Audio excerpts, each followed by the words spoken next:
Dr. Marcella Wilson. I'm a computer science professor and founder of Learn AI and ChatGPT.com.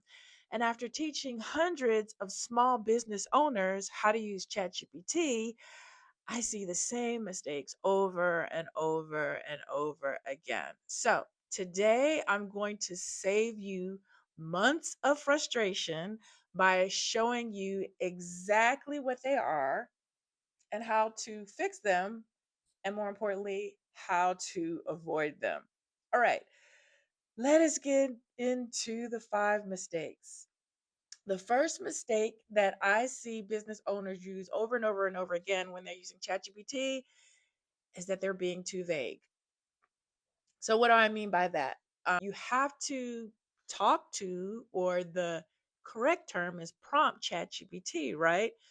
So I see people prompting ChatGPT very, very vaguely, right? And I got some notes here. So if you see me looking down, that's what I'm looking at. So I wrote some prompts that, some of my students have used, some business owners that I work with, and they will, when they want to create like social media content, they will type in something like, write me a social media post, and then wonder why ChatGPT gives results that are bad, generic, or really, really unusable. So, ChatGPT is a language model. So, it responds exactly to what you give it, right? So, if you give it a vague input, it's going to give you a vague output, right? Kind of like garbage in, garbage out. So, what you need to do to fix this is you have to be super specific with ChatGPT when you're prompting, right?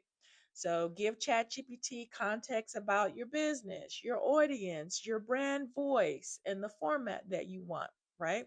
So instead of prompting something like, give me a social media post, you want to prompt something like, and I'm reading this exactly, write 3 Instagram captions for my handmade candle making business targeting women ages 20 to 45.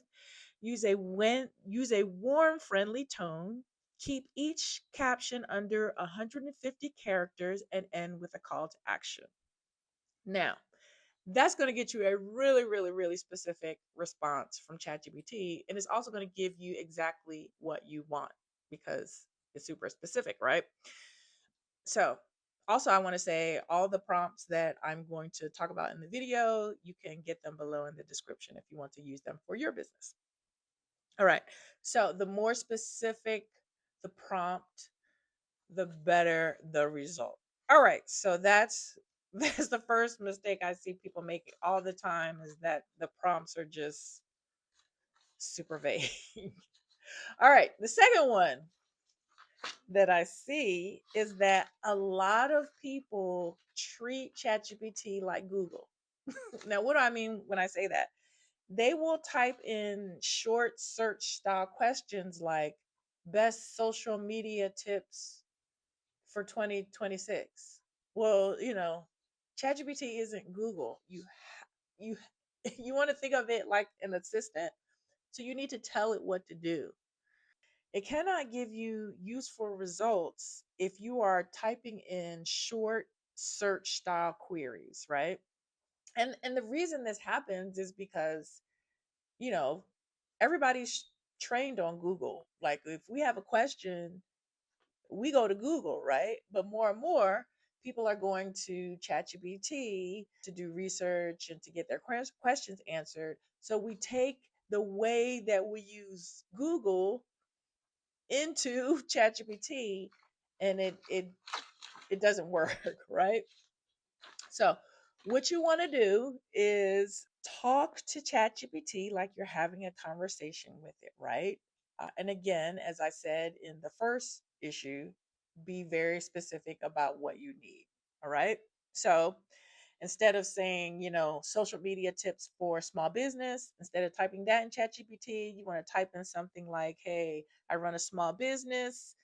I'm selling jewelry on Etsy. I struggle with knowing what to post on Instagram. Can you give me 5 specific content ideas that would resonate with my target customer?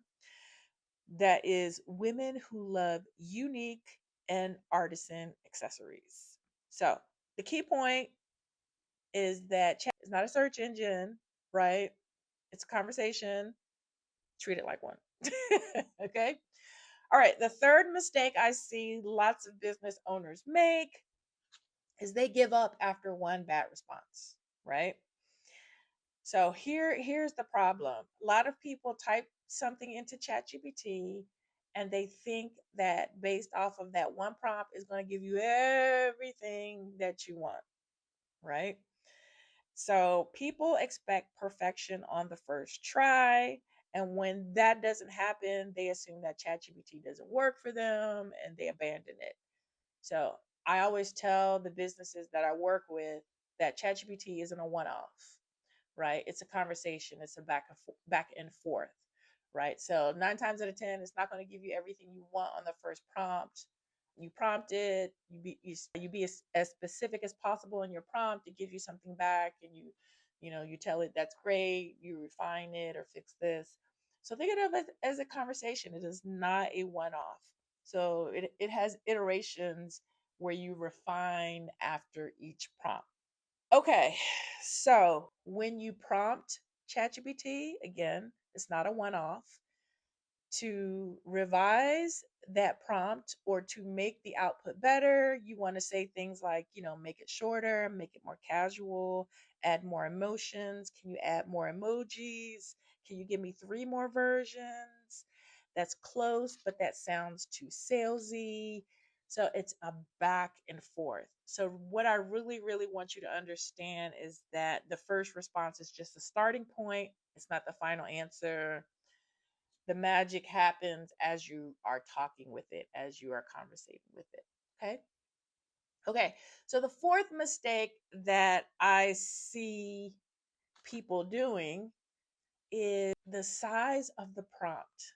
Prompts should be brief, as brief as possible. I see people entering paragraphs, copying and pasting pages into ChatGPT, and it's not good, right? You want to keep your prompts as brief as possible. So, again, this kind of goes back to mistake number 3, where I said it's not a one off. So, you can conversate with ChatGPT. You don't have to, if you have to give it a ton of information, you don't have to put all of that information in one prompt because you're going to be conversating with it, right?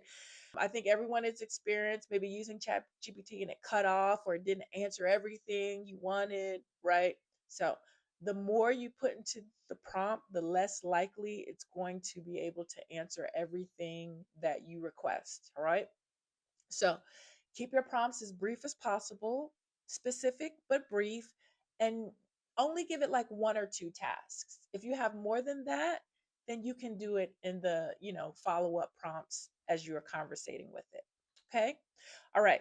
Now, the last mistake I see people doing or making is that they use ChatGPT once and then never use it again. Right. So they use ChatGPT, they get an okay result, and then they go, oh, okay, it was all right, or it's not for me, or it gave me garbage. And then they never use it again, right? So this happens because people treat ChatGPT like a novelty and not the incredible tool that it is. So they don't build it into their workflow, right? They don't make it a part of their business. They don't make it a part of their process, right? So I don't want you to do that. I want you to make ChatGPT a part of your routine. When you need to create social media, go to ChatGPT. When you need to create emails, go to ChatGPT. Have it do as much as possible, okay? So block out time in your calendar every week, maybe even every day to use it. It can save you so much time. So please, please, please, please use it. I see so many business owners wasting time on things that it takes ChatGPT minutes to do. Don't be that person, all right? And also understand that the more you use ChatGPT, the more it learns you and the better it gets, the better the responses you will get from it. So that's an incentive for you to just keep learning and keep using it over and over and over again. Okay, so those are the 5 biggest mistakes that I see small business owners make with ChatGPT. And now you know exactly how to fix them.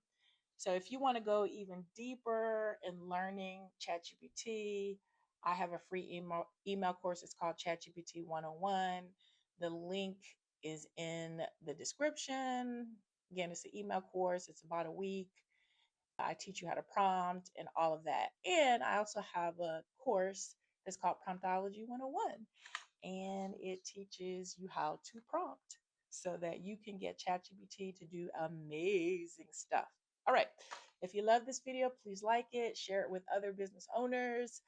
And if you like my content, please subscribe to my channel. As I said earlier, I'm a computer science professor. I'm always in my lab researching, studying AI so I can come here and give you the goods and tell you what you need to do to use AI so that you can get more sales and spend more time not working.